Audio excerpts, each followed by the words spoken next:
Flexing our Linnea model here in Richdale General Trias. Near the subdivision are Eagle Ridge and Gateway Business Park. Malapit lang din ito sa Dasma at Amadeo, Cavite. Ang ganda at ang laki ni Linnea, no? This is the actual turnover. Linnea has lot area of 100 square meters and floor area naman is 77 square meters. This is single attached, kaya may lupa ka sa paligid at wala kang kadikit. It has 2 toilet and bath and a provision for 3 bedrooms na kasya ang buong pamilya. Complete finish outside and open layout standard finish inside para mas maging affordable at ma-customize mo pa.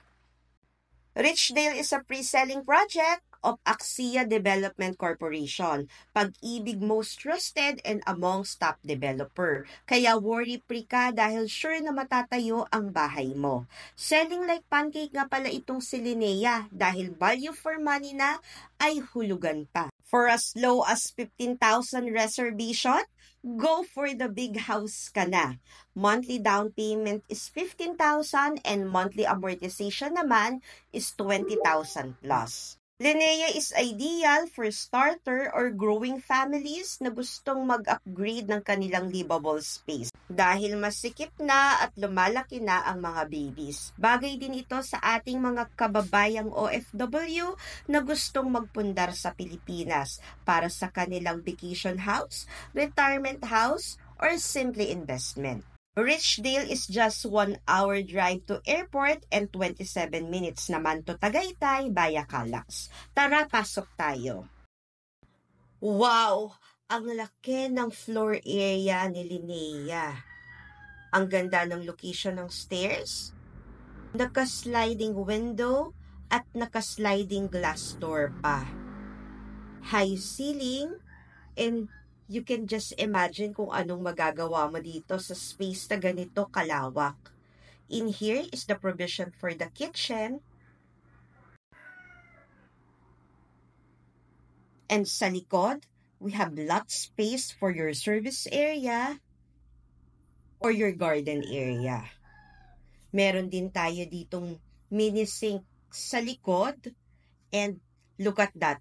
Sobrang taas ng building ni Linnea. Naku, alam kong excited ka na kung anong renovation ang gagawin mo dito sa bahay na ito.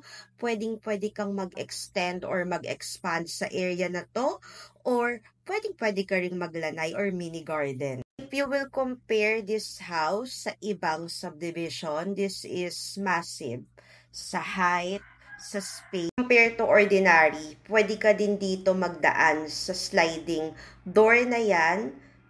And mamaya mag-a-attach ako ng pictures from Homebodies kung ano yung renovation na ginawa nila kay Linnea. Basic pero elegante.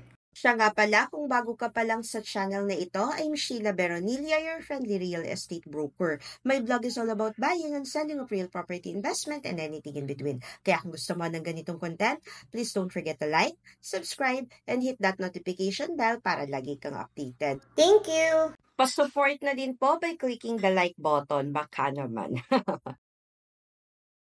And this is the second floor area. Bet na bet ko yung stairs at saka yung staircase area niya na naka-glass walling. And ang lalaki ng bintana dito. Kaya well ventilated and maliwanag inside.